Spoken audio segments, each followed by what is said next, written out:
Bigla talaga ako nag-crave sa pagkain na to na dati ay nabibili natin sa sikat na fast food chain. Kaya naman tara, wala na patumpik-tumpik pa dahil ngayong araw na ito ay gagawa tayo ng mas pinadali, mas pinajuicy, mas pinalambot ng pepper garlic beef. Tara, simulan na natin. Meron nga pala tayo dito 500 grams na beef. Ang mas maganda talaga kung bibilhin nyo dito ay yung maninipis na yung pinaka-cut na katulad dito. Marami na talagang available ngayon sa supermarket na pre-cut na maninipis na katulad nito.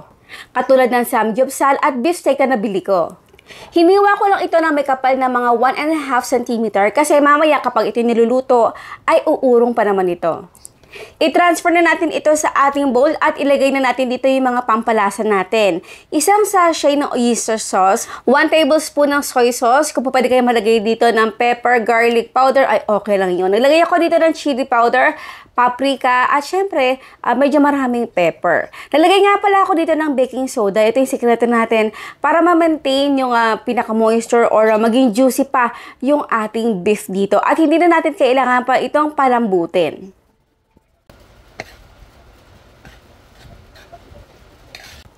Binabad ko lang ito ng mga 30 minutes. Okay lang yan kasi maninipis naman yung pagkakat ng ating beef. Next, meron ako dito ang tagwa 115 grams ng mushroom ng delata. Dalawa yung ginamit ko kasi maliliit lang yung available sa palengke. Kung meron namang mas malaki ay isang lata ay okay na yun. Tanggalin lang natin yung pinaka-liquid nito. Over medium-high heat ay painitin lang muna natin yung ating oil at lutuin na natin dito yung ating beef na minarinate kanina. Hindi ko muna ito hahalu-haluin, inispread ko lang muna ito sa ating kawali, takpan at lutuin ito for 5 to 7 minutes. At kapag nakikita na natin na medyo namumuti-muti na yung isang part ng beef, ay haluin na natin ito ng ilang beses at again, takpan natin. After a few minutes ay makikita natin na medyo may liquid na dito sa ating beef, which is normal lang naman talaga. So this time ay hindi ko natatakpan yung ating kawali at hihintay ko na lang na mag-absorb ng konti itong ating liquid. Tinabi ko lang muna yung ating beef sa gilid at nalagay na ako dito ng ating butter, tinunaw at nalagay na rin ako dito ng 2 tablespoons ng all-purpose flour. Haluin lang ito para hindi ito mamuo maya-maya.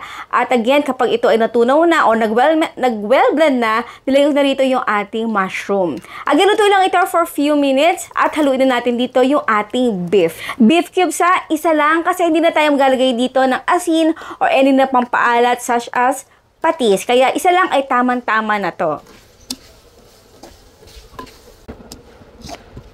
This time ay maglalagay na ako dito ng ating tubig. Yung una ay decided na talagang konti lang yung ating tubig. Pero nare-realize ko kapag ganito lang kakonti yung ating tubig, kapag ito ay naluluto na at napapalapot na natin, ay kumukunti na talaga yung pinaka-sauce nito, diba? Kaya naman nalagay pa ako dito hanggang sa pumaibabaw lang yung pinaka-tubig dito sa ating beef na niluto. Naglagay din ako dito ng soy sauce para naman konti lang na pampakulay dito sa ating sauce. At nalagay pa ako ng additional pang 1 tablespoon ng all-purpose flour na may konting tubig. At ito pa kanina umaga habang ako'y namimili sa palengke ng mga sangkap na gagamitin natin ngayon, nakita ko itong fried garlic na nasa plastic. Binili ko to agad guys kasi mas malaki ang matitipid natin sa gas, sa oras, sa pag-chop-chop ng garlic. Hindi na natin yung gagawin pa. Kaya ito na lang binili ko panghalo dito sa ating ulam. And now is done, our napakasarap, juicy, at hindi na natin ba kailangang palambutin na pepper garlic beef. Aba, syempre, bago tayo magtikiman portion, ang tanong ni Mama Shirley, anong klaseng meat ang ginamit natin dito sa ating napakasarap na ulam na parang bumili na tayo sa fast food chain? Syempre, ang inyong sagot sa comment box section. So tara na guys, kain po tayo. Naku, napakasarap talaga. Nakakamiss talaga kumain sa fast food chain yung dati, yung meron pang available na ganitong klaseng ulam. Pero guys, mas masarap ito at mas okay pang gawin sa bahay at mas tipid pa. So ayun po guys, maraming po salamat sa inyo lahat ng ating outro. Keep safe, be healthy, and be happy. Bye!